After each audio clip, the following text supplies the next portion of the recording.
Good evening, everybody. I'm Sarah. I'm the Real Simple Mama out here under the umbrella with my chickens. We're going to do a video that's a couple of different parts, and we're going to talk about how to give an injection to your chickens.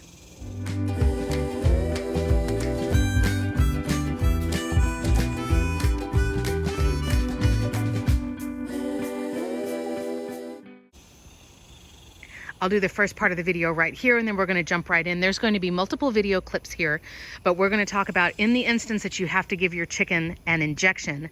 This is not like deworming or doing pour on or anything like that.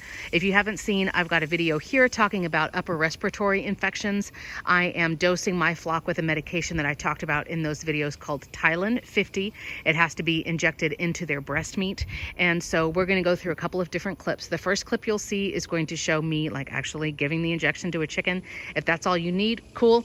After that, if you want more information on what kinds of syringes, needles do I use, where do I get them, what do I look for, all of that information, you can see that at the clips at the end. All right, so I'm here with a less than thrilled Carmen Hen Diego, and the chickens are still out. It's early because I needed the daylight so I could show you how to give a shot to your chicken. So if you want to see more about the syringes that I use, how to fill a needle, all that kinds of stuff, where I get them, that's going to be after this clip. So really quickly, it's better to grab your chicken off a roost at night when they're sleepy because they'll be a lot more calm. She's a little bit freaked out. This is also not her first injection that she's gotten, so she's kind of like, oh man.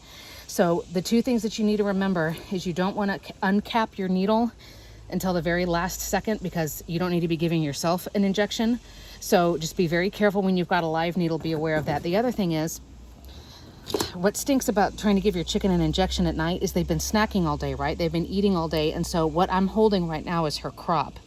And that's sort of like a holding tank for your chicken's digestive system before it goes down into the gizzard. This is full and this is squishy. And just like we wouldn't want an injection into our stomach, I don't want to hit her here. So what I like to do is I place one hand to help hold her. You see I'm using my arm to keep her wings to me. She's up against my body, so she can't really go anywhere, right, girlie? It's okay. It's okay. I'm going to hold the crop because I don't want to inject her there. I need to inject her down in her breast meat, which is down below here.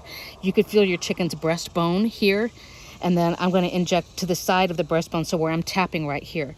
So now I've got a live needle. I'm going to make sure that the needle is still twisted on all the way so it doesn't try coming off. I have a live needle now. I need to be careful, and I don't want to stab myself in the hand, so I'm looking at what I'm doing. I'm down below her crop. This is now in her breast meat. Push all the way in. I'm going to pull it out. I'm being very conscientious. Again, that's a live needle. You can rub this area a little bit if you need to. Remember, chickens are going to hide pain, so they're usually not going to squeal and jump around or anything like that. And now she's done. And again, I'm not a medical professional. This is just my experience trying to take care of my chickens. So really briefly, I've talked about this in my other video. This is Tylan 50. I got this at Tractor Supply. It has the expiration date on it. And then just as a reminder for chickens, I put what the dosage is on the box. This is one of my medical kits. This is the one that's specific to syringes and stuff. So here's the problem. You are looking at syringes from different places, either from your regular pharmacy. Unfortunately, a lot of pet stores, including Chewy online, including PetSmart, they want you to have a prescription for you to be able to buy these syringes. So in my experience, you can either call your vet and see if your vet will give you some, sell you some for cheap, if your vet will write you a prescription, and then you can go through those other avenues. Or if you do go to feed stores, like honestly where I got my Tylan 50 is a Tractor Supply here in Texas. They will sell these syringes, like these Producer's Pride. That's a brand that you can get there. So just be aware. The other thing is there are three different characteristics or stats of a needle syringe that you need to look for. The first is how much does the reservoir, how much does it hold? For a chicken, 1 cc, and a cc, that's just another measurement. It's the same as a milliliter. 1 milliliter will be fine. I'm not going to fill one of these up and dose all my chickens with the same needle. Each chicken each day gets their own disposable syringe. So 1 cc or 1 milliliter is fine. The other stats that you're looking at is how long the needle is and the gauge. The gauge is how wide the cylinder of the needle is, and then the length obviously is the length. I got these from HEB from the pharmacy. Now, my son is a diabetic, but he honestly doesn't use these needles, but I was able to get these through the HEB pharmacy because my son is a diabetic. What's nice about the insulin syringes is that it's a really tiny little needle. It's less than ½ an inch long, and it's a 31 gauge. The other thing you can remember is when it's talking about the gauge of the needle, that's how big the cylinder is. The higher the number, the smaller the gauge. So 31, this is a really skinny, tiny little needle. The problem that I had, and this may work for your chickens, of course, you want to give them the smallest needle possible.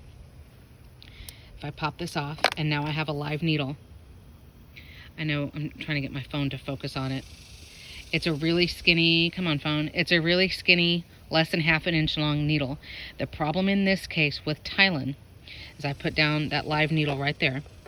The problem is, with Tylan in particular, now with other medications I'm not sure, but with Tylan, the stopper that you've got here, that rubber stopper, you know, the one-way stopper, and you shove the needle through that and then you fill it, this was so thick that it was bending this tiny little insulin needle. I busted like 3 of these last night. I'm sure there are plenty of people here on YouTube who know more than I do, who may have some better suggestions, but with Tylan being what it is, and I don't want to, you know, suck things out of one needle and put them into another needle and do all of that stuff. You're not supposed to do any of that. So these are the ones that I have now. Again, I don't need the 3 cc. I don't need 3 milliliter. But it's the actual syringe that has the needle on it. It's a 22 gauge needle. It's 3/4 of an inch long. And then 1 syringe, 1 chicken, 1 time. And then you have to dispose of it. You need a sharps container. You can either throw this whole thing in the sharps container, or the needle itself, you can see the threading there. The needle and the cap, once you cap it back up, that can go into a sharps container, which of course we already have. But what you will do is, you know, I'm doing ½ a milliliter or ½ a cc for each chicken. So that's how I'm going to fill it. I put the needle cap back on and carry it over until I'm ready to dose my chicken. I uncap it, stick the chicken in their breast meat, cap it back up, and then I'll dispose of that needle. And I'm going to have one for each chicken for each night. So be thinking about, if you're going to have a medical kit, where you want that stuff to be, how many of those you want to have, what size you want, playing around with filling a needle, making sure that you have gloved hands, clean hands, all of that stuff. How are you going to dispose of them? And like I said, just figuring out where you can get them. So let me know in the comments if you've ever had to give your chicken an injection. What kinds of needles do you use? What has been your experience? Of course, we're always looking for respectful suggestions and help.